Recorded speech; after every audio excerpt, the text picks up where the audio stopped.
ஜெபிப்போம். எங்களை நேசிக்கிற நல்ல தகப்பனே, இந்த நல்ல வேளைக்காக நன்றி செலுத்துகிறோம். இந்த வார்த்தையை கேட்பதற்காக இருக்கிற அனைவரையும் உம்முடைய ஆவியினால் நீர் வழி நடத்தும்படியாக ஜெபிக்கிறோம். அப்பா, நீர் எங்களோடு கூட பேசும். மீட்பரும் இரட்சகருமாகிய இயேசு கிறிஸ்துவின் மூலம் ஜெபம் கேளும் எங்கள் ஜீவனுள்ள நல்ல பிதாவே, ஆமென். கிறிஸ்துவுக்குள் அருமையானவர்களே, இந்த வார்த்தையை கேட்டுக்கொண்டிருக்கிற நீங்கள் யாராயிருந்தாலும் சரி, மிக மிக கவனத்தோடு இந்த செய்தியை நீங்கள் கேட்கும்படி கர்த்தருடைய நாமத்தில் உங்களை கேட்டுக்கொள்கிறேன். இன்றைக்கு நம் செய்தியினுடைய தலைப்பு ஹவு நாட் டு திங்க், நாம் எப்படி சிந்திக்க கூடாது என்பதை குறித்து நாம் இதை இன்றைக்கு சிந்திக்க போகிறோம். கர்த்தர் உங்களுடைய ஆசீர்வதிப்பாராக. எல்லோரும் ஒருமுகமாக நாம் இதை கவனிப்போம். பிரியமானவர்களே, கடவுளுடைய வார்த்தை என்ன? இங்கு நாம் மத்தேயு 16 அதிகாரம் 21 23 வரை வசனங்களை வாசிக்கும்போது இயேசு கிறிஸ்து அவ்வளவு பாடுபடுகிறதை குறித்து சீஷர்களோடு சொல்ல தொடங்குகிறார். இப்போ பேதுரு என்ன சொல்கிறான்? இவங்க எல்லாரும் என்ன நினைக்கிறாங்க? வேறு சிந்தனையாக இருக்கிறார்கள். இவர் வந்துட்டார் மேசியா. நம்ம அந்த காலத்தில் பார்த்தீங்கன்னா இஸ்ரவேல் அரசாளுகை ரோமர்கள் கையில் இருந்தது. இப்போ இவங்க எல்லாத்துக்குமே எவ்வளவு தான் இயேசு கிறிஸ்துவோட பாருங்கள் 16ஆம் அதிகாரம் வரைக்கும் வந்த பின்னாடி கூட அவங்களுடைய அடிப்படை எண்ணம் இருந்தது, இவர் பெரிய அற்புதங்களை செய்கிறார், வல்லமை இருக்கிறது, ஜனங்களெல்லாம் இவர் பின்னாடி வருகிறார்கள், ஆகவே இவரை கொண்டு தான் பிதாவானவர் நம்மை ரோம ஆட்சியிலிருந்து விடுதலைப்பான்னு சொல்லி ஒரு அவங்களாகவே ஒரு கணக்கு போடுறாங்க. நம்மளும் எத்தனை கணக்கு அப்படி போடுறோம் வாழ்க்கையில் பார்த்தா, நம்மளாவே ஒரு கணக்கு போடுறோம். ஆமே நாமே நாமே நாமே சொல்லிட்டு ஆண்டவர் அங்கே சொல்கிறாரு. இப்போ என்ன சொல்லியிருந்திருக்கலாம்? சிலுவையில் அவர் சொல்லும் போதே சொல்கிறாரு, பல பாடுகள் பட்டு. அப்போ பேதுருவை கூப்பிட்டு, ஆமாம் பேதுரு, எனக்கே ரொம்ப சங்கடமாக தான் இருக்குது, என்ன செய்ய தெரியல, பிதா என்னை இப்படி அனுப்பிச்சிட்டாரு, அதனால எனக்காக ஜெபம் பண்ணுங்க எல்லாரும் ப்ளீஸ், எனக்காக கொஞ்சம் தயவுசெய்து ஜெபம். எவ்வளோ அப்படி சொன்னார் ஆண்டவர்? சொல்லவே இல்லை. உறுதியோடு கூட இருக்கிறார். என்ன சொல்கிறாரு? நீ எனக்கு இடரலாய் இருக்கிறாய். நிறைய நேரம் பிரியமானவர்களே, நமக்கு நம்ம பக்கத்தில் இருக்கிறவங்க, சொந்தக்காரங்க, பிள்ளைகள், நம்மோடு நெருங்கி இருக்கிறவர்கள் ஒருவேளை இடரலாய் இருக்கக்கூடும். இதுதான் அதுக்கு பெரிய உதாரணம். ஆமென் ஆமென் ஆமென். பிரியமானவர்களே, நீ எனக்கு இடரலாய் இருக்கிறாய். அப்போ ஒன்று நல்லா தெரிஞ்சுக்கணும். நான் என்ன சொல்ல வரேங்கிறத மிக கவனமாய் கவனியுங்கள் பிரியமானவர்களே.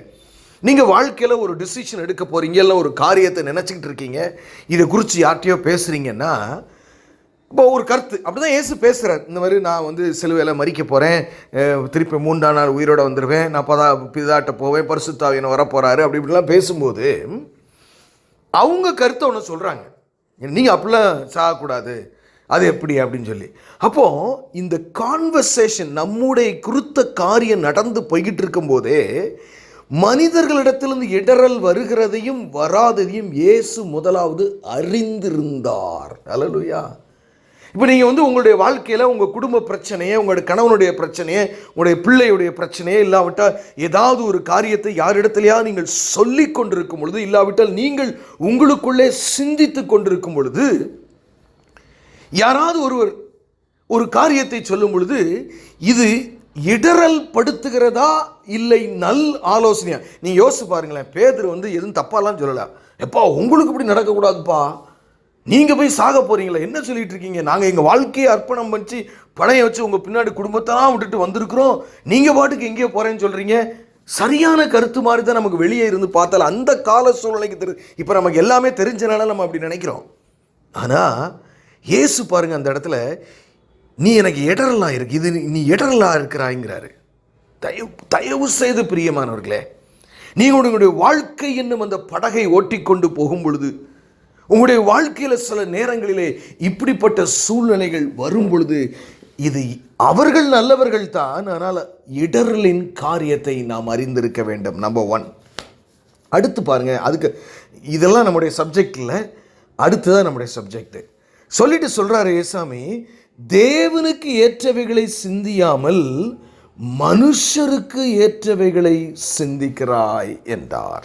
அல்லேலூயா.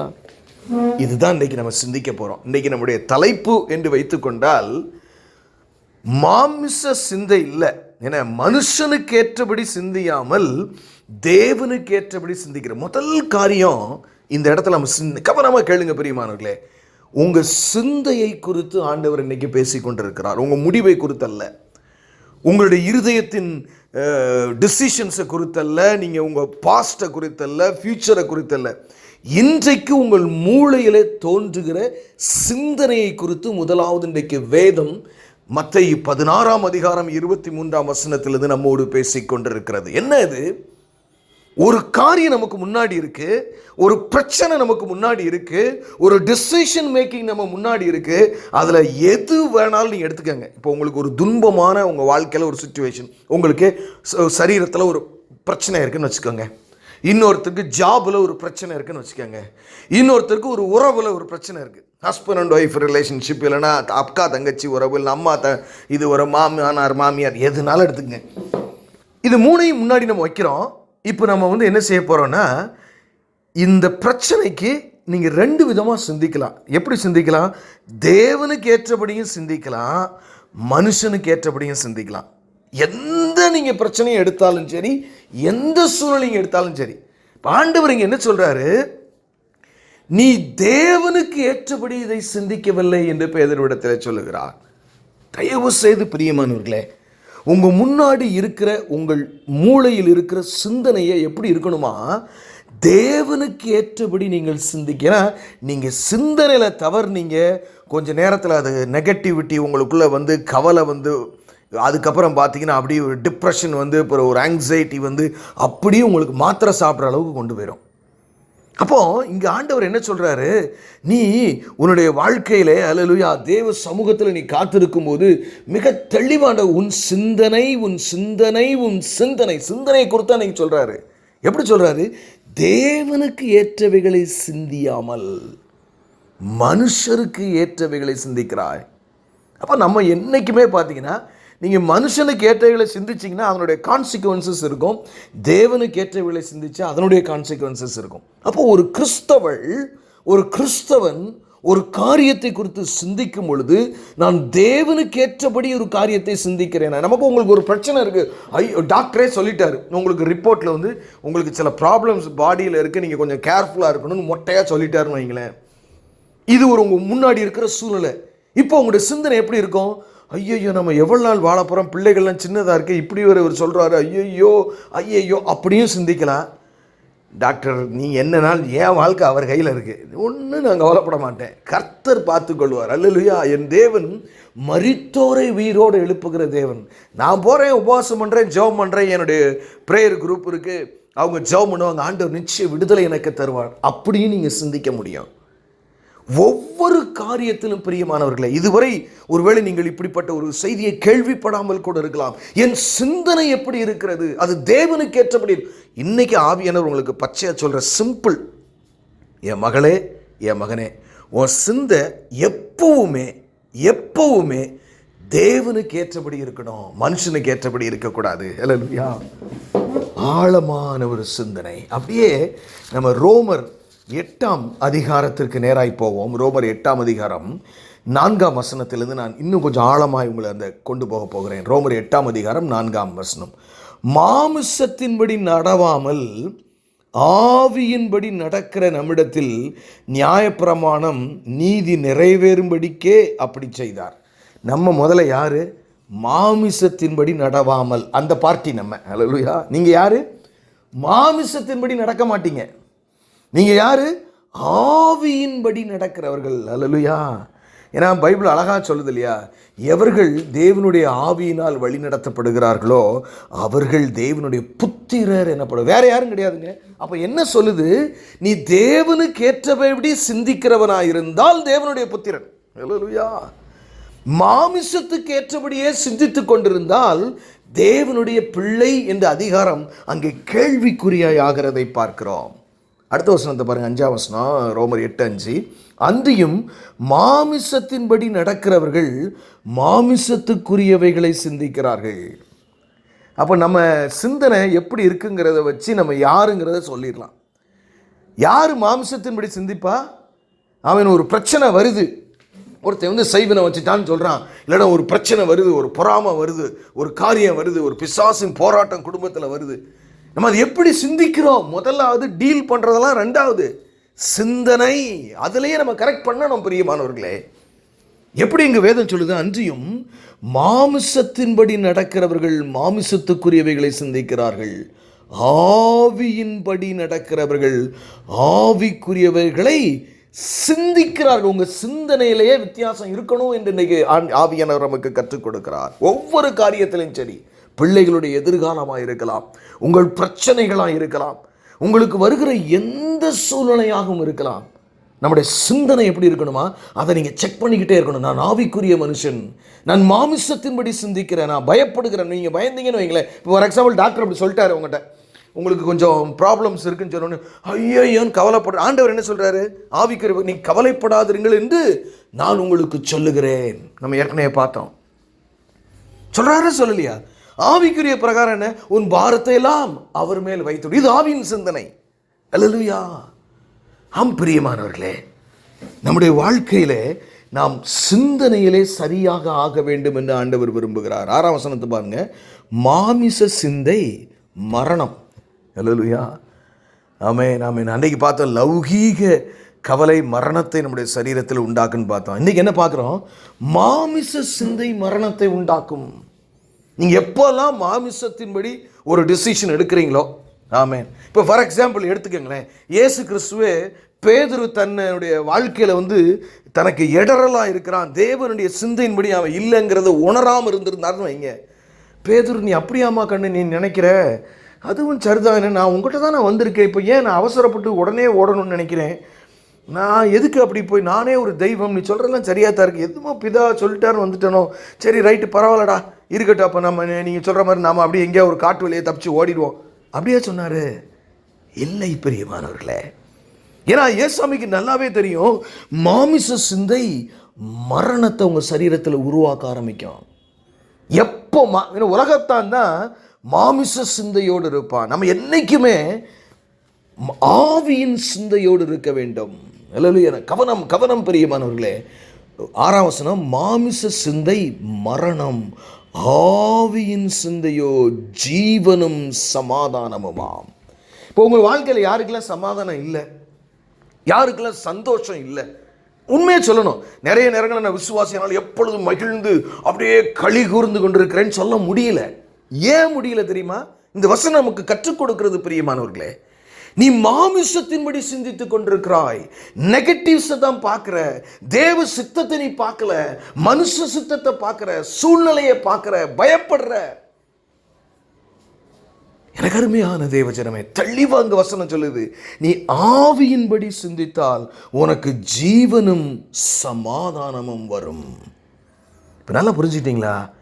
நம்ம சிந்தையில் நீங்கள் கார் ஓட்டிகிட்டு போகும்போது, தூங்குறதுக்கு முன்னாடி, இல்லைனா ஒரு டாக்டர்கிட்ட வெயிட் பண்ணிக்கிட்டு இருக்கும்போது, இல்லைனா ஒரு சம்பவமான ஒரு நியூஸ் நமக்கு நம்ம காதில் கேட்கப்படும் பொழுது, இல்லைன்னா நம்மை பயப்படுத்துகிற எண்ணம், நீங்கள் உங்கள் சிந்தையவே கரெக்ட் பண்ண பழகிட்டீங்கன்னா பிசாசு உங்கள் கிட்ட வருகிறதற்கு ரொம்ப யோசிப்பேன். இந்த பயட்ட சிந்தனைக்குள்ளே நம்ம உள்ளே போக முடியலடா, அதுக்கப்புறம் எப்படா என் வாழ்க்கையில் நம்ம காரியங்களை சாதிக்கலாம்? ஒன்று நல்லா தெரிஞ்சுக்கங்க, பிசாசு உங்கள் வாழ்க்கையை கெடுக்க வேண்டும் என்றால் முதலாவது அவன் கை வைக்கிற இடம் உங்கள் சிந்தை. சிந்தை சிந்தை தெளிவாய் பார்க்கிறோம் பிரியமானவர்களே. ஏன்னா நீங்கள் எபேசியர் அப்படியே நீங்கள் கொஞ்சம் பின்னாடி வந்தீங்கன்னு வைங்களேன், கலாத்தியர் எபேசியருக்கு வந்தீங்கன்னா 6ஆம் அதிகாரம் 17ஆம் வசனத்தை பாருங்க. எபேசியர் 6ஆம் அதிகாரம் 17ஆம் வசனம். ரட்சண்யம் என்னும் தலைச்சீராவையும், எப்படி? Helmet of salvation. எங்க ஹெல்மெட் போடணுமா? உன் மூளைக்கு, உன் சிந்தைக்கு ஹெல்மெட் போடுன்னு பைபிள் சொல்லுது. நீ பிசாசை எதிர்த்து நிற்கணும்னா உன் சிந்தையை நீ கரெக்ட் பண்ணணும். பிசாசு நீ எதிர்த்து நிற்கிறதா வேணும்னா, அந்த பலன் உனக்கு கிடைக்கணும்னா உன் சிந்தையில ஹெல்மெட் போடுங்கிறார் ஆண்டவர். நீ சிந்திப்பதிலே பாசிட்டிவா இருக்கணும். என் தேவன் என்னை கைவிட மாட்டார், அவர் சொன்னதை செய்வார் என்று நம்பிக்கையோடு இருக்க வேண்டும். பிரியமானவர்களே, எவ்வளவு ஒரு ஆழமாய் வேதாகமம் நமக்கு ஆவியானவர் கற்றுக் கொடுக்கிறார் என்று பாருங்கள். ஹெல்மெட் போடுங்கிறார். உன் சிந்தனைக்கு ஹெல்மெட் போடு. ஏன்னா அதுதான்டா பிசாசு உன் வாழ்க்கையில் வைக்கிற முதல் படி. ஆமேன், ஆமேன், ஆமேன், ஆமேன். பிரியமானவர்களே, என்ன ஒரு ஆழமான சிந்தனை என்று பாருங்கள். நம்ம ரோமர் 8ஆம் அதிகாரத்தில் நம்ம மிச்ச வசனங்களை பார்ப்போம். மாமிச சிந்தை மரணம், 6ஆம் வசனம். ரோமர் 8:6. ஆவியின் சிந்தையோ ஜீவனும் சமாதானமுமாம். எப்படி எனில், மாமிச சிந்தை தேவனுக்கு விரோதமான பகை. 2 கான்ட்ராஸ்ட் ஆவியானவர் சொல்றார். மாமிச சிந்தை மரணத்தை கொண்டு வரும், ஆவியின் சிந்தனை ஜீவனையும் சமாதானத்தையும் கொண்டு வரும். உனக்கு என்ன வேணும்னு கேட்கிறார். எபேசியர் 6:17 நீ உன் சிந்தனைக்கு ஹெல்மெட் போடுங்கிறார். கண்ட கழுதையும் சிந்திச்சுக்கிட்டு இருக்காத, வசனத்தின்படி சிந்தி, விசுவாசத்தின்படி தான் நீ சிந்திக்கணும். அப்பதான் நீ சரியா முடிவெடுப்ப. இங்க சொல்றாரு, மாமிச சிந்தை தேவனுக்கு விரோதமான பகை. இப்போ நல்லா யோசிச்சு பாருங்களேன். தேவனுக்கு விரோதமான ஒரு பகையை நம்ம வாழ்க்கையில் வச்சுக்கிட்டு, ஆண்டவரே எனக்கு இதை செய்யும், ஆண்டவரே எனக்கு அதை செய்யும் சொல்லி எவ்வளவு ஜெபம் பண்ணி ஒரு பிரயோஜனம் இல்லை. பிரியமானவர்களே, உங்கள் ஜெபம் கேட்கப்படணுமா? ஹலோ, உங்கள் ஜெபம் கேட்கப்படணுமா? தேவன் உங்கள் ஜெபத்தை உடனடியாக கேட்கணுமா? ஆவியின் சிந்தையில் நீங்கள் இருக்க வேண்டும். ஆவியின் சிந்தையில் தேவையில்லை. 90% உங்கள் பிரச்சனை மாறுங்க, கேரண்டிங்க. வசனம் சொல்லுது, ஏன்னா சமாதானம் சொல்லுது. அல்லேலூயா. ஆவியின் சிந்தையோ ஜீவனும் சமாதானமுமாம். நிச்சயமாக சமாதானத்தை கொண்டு வருமா? தேவனு மாமிச சிந்தை தேவனுக்கு விரோதமான பகை.